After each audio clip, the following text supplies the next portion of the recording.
ကဲအားလုံးပဲမင်္ဂလာပါဒီနေ့ဗီဒီယိုမှာဂိမ်းလာဆိုအောင်ဒီနေ့ဗီဒီယိုမှာကျွန်တော်ပြောစရာလေးဒီနေ့ကျွန်တော်ဘာလုပ်တော့မှလဲဆိုတော့ကျွန်တော်အပြန်စားပြီးတော့ Minecraft Horror ဆော့ရပြန်ပြီးရင်သူများကြီးလောက်ထားရဲ့ဒီမှာညီမနိုင်ငံထုတ်ရတဲ့အတုံးကိုလူမျိုးကြီးဆော့ပြန် Minecraft ပေါ့နော်အဲ့ပတ်ကြီးကိုဆော့ရင်ဆော့မှာပေါ့နော်ပြီးရင်ပေါ့နော်ကျွန်တော်တုံးတဲ့ app လေးပြောရင်ကျွန်တော်တုံးတဲ့ဥစ္စာဆိုရင် Telegram နဲ့အနေ Minecraft ကူလာမယ်ပြီးရင်ကျွန်တော် Add-on for Minecraft ရဲ့ NPC တည်းရဲ့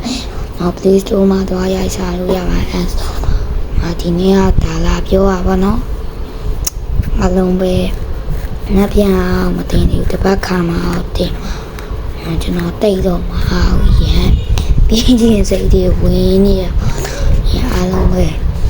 Bye bye